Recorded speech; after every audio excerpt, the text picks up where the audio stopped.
Hello everyone, I'm Teacher Michelle and welcome to another episode of Unang Math. In this episode, I will discuss addition and subtraction of linear expressions. Addition and subtraction of linear expressions is a bit different from multiplication and division. This is like mixed calculations. So in order for you to understand this topic well, you have to concentrate until the end of this video. Okay, let's begin. Let's start with addition of linear expressions. And I'm going to explain how to add linear expressions through an example. Okay, if you see linear expressions inside the parentheses, what you need to do first is remove the parentheses using distributive property. Okay, let's start with 2a plus 3. This is a linear expression inside the parentheses. Okay, think that there is 1 here. So using distributive property, we need to multiply 1 by each term inside the parentheses. So 1 times 2a is 2a. Okay, plus 1 times 3 is 3. So 2a plus 3. Okay, next. This parenthesis must be removed using distributive property. So 2 must be multiplied to each term inside the parenthesis. So 2 times a is 2a. Okay, minus 2 times 2 is 4. So we have 2a minus 4. Okay, don't forget to write plus sign. So we have 2a plus 3 plus 2a minus 4. This time, no more parentheses. We can now combine like terms. 2a and 2a are like terms. So 2a plus 2a, this is 4a. 3 and 4 are like terms. So 3 minus 4 is negative 1. So the simplified form is 4a minus 1. Okay, so how do we add linear expressions? First, we need to solve or remove the parentheses using distributive property. And if there are no parentheses, we can now combine like terms. Okay, let's give more examples. Okay, we have here this linear expression 3x minus 1. This is inside the parentheses plus 2 times this linear expression x minus 3. So we need to remove the parentheses first using distributive property. Okay, let's start here. Think that there is 1 here. So 1 times 3x and 1 times 1. So this is 3x minus 1. Okay, let's move to this linear expression. So distributive property, 2 times x and then 2 times 3. So this is 2x minus 6. Okay, don't forget addition sign. So we have 3x minus 1 plus 2x minus 3. No more parentheses. We can now combine like terms. So 3x plus 2x. So this is 5x. Okay, negative 1 minus 6. This is negative 7. So the simplified expression is 5x minus 7. Okay, how about this next example? 2 times this linear expression inside the parenthesis a minus 1 plus 5a minus 4. This is a linear expression inside the parenthesis. Okay, so let's remove the parenthesis using distributive property. Let's start with this linear expression a minus 1. So 2 must be multiplied to each term inside the parenthesis. So this is 2a minus 2. Okay, think that there's 1 here. So this is 5a minus 4. Okay, don't forget to write plus sign. So we have 2a minus 2 plus 5a minus 4. Combine like terms, 2a plus 5a, this is 7a. And then negative 2 minus 4, this is negative 6. So we have 7a minus 6. Okay, let's move on. This time, subtraction of linear expressions. This is the same as addition of linear expressions. The only difference is that negative sign is multiplied in each term inside the parenthesis. Let's give an example. We have here this linear expression 8a plus 4. This is inside the parenthesis. Okay, minus this linear expression inside the parenthesis, a minus 3. Okay, we need to remove the parenthesis using distributive property. Okay, let's start with 8a plus 4. So there's 1 here. So this is 8a plus 4. Okay, how about 4a minus 3? Okay, think that this subtraction sign is in negative sign. So negative sign must be multiplied to each term inside the parenthesis. So this is like negative 1. So negative 1 times a is negative a, and negative 1 times negative 3 is positive 3. So we have 8a plus 4 minus a plus 3. Okay, this time, no more parentheses. Let's combine like terms. So 8a minus a is 7a. 4 plus 3 is 7. So plus 7. So the simplified form is 7a plus 7. Okay, let's have this next example. Negative 1 half times this linear expression 8x minus 4 inside the parenthesis minus 1 over 5 times this linear expression inside the parenthesis 10x minus 5. It's the same process with the first example, but here we have a fraction. These fractions must be multiplied to each term inside this parenthesis.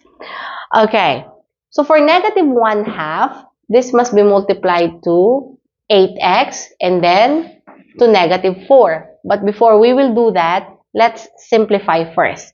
So this becomes 4 and this becomes 2. So negative 1 times 4x, so this is negative 4x. Negative 1 times negative 2, so this is positive 2. Okay, now, subtraction sign, we have to think that this is a negative sign.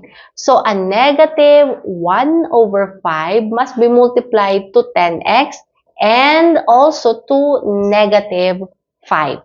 Okay, let's do it. Okay, before we will multiply, let's simplify first. So this becomes 2, this becomes 1. So negative 1 times 2x is negative 2x. Negative 1 times negative 1 is positive 1. So we have negative 4x plus 2 minus 2x plus 1. Let's combine like terms. Negative 4x, okay, minus 2x, so this is negative 6x. Okay, next, 2 plus 1 is 3. So this is plus 3. So we have negative 6x plus 3.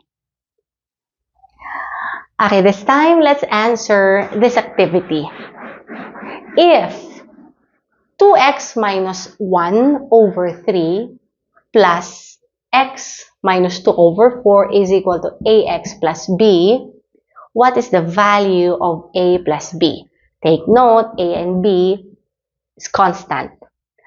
Okay, for 2x minus 1 over 3, these are two fractions with the same denominator 3. So 2x over 3 and we have here negative 1 over 3. So two fractions with the same denominator. Okay, it's the same thing here for x minus 2 over 4. So these are two fractions with the same denominator. So we are looking for the value of a plus b.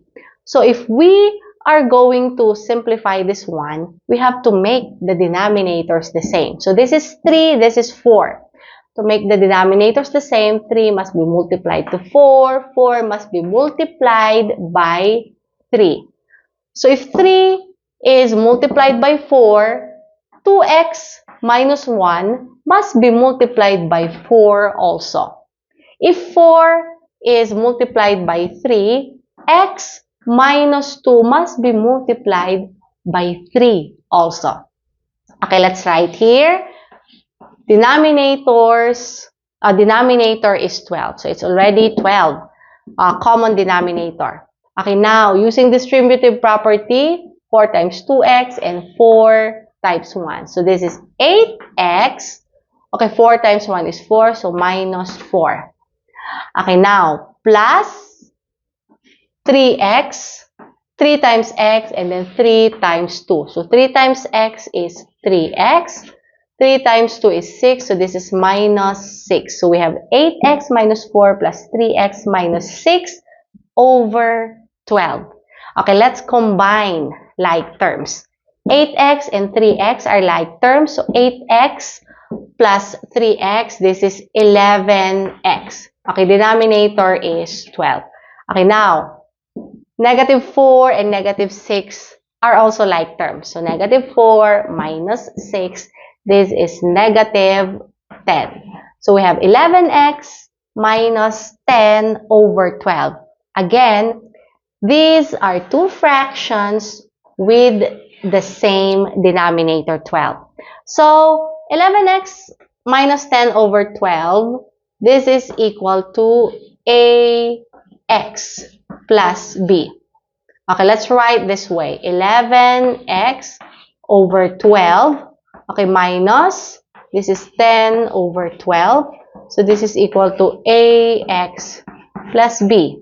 Okay, that means a is 11 over 12. So let's write here, a is 11 over 12 and b is negative 10 over 12. So we are looking for a plus b. So 11 over 12 plus negative 10 over 12. So the answer here is 1 over 12 or positive 1 over 12. Okay, let's have this next problem. Okay, in 3x minus 1 over 2, okay, minus x minus 3 over 3, the coefficient of x is a and the constant term is b. Okay, so we are looking to find, we are going to find the value of a, b. Okay, for 3x minus 1 over 2, these are two fractions with the same denominator 2. So we have here 3x over 2 and negative 1 over 2.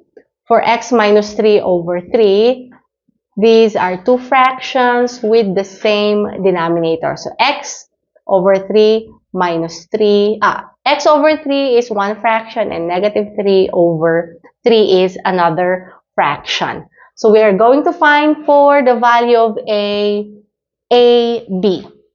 Okay, this is 2, this is 3. We have to make the denominators the same. So 2 must be multiplied by 3.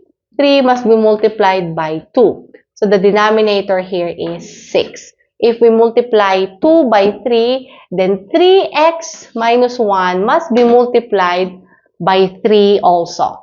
Okay, if we multiply 3 by 2, x, okay, minus 3 must be multiplied by 2 also.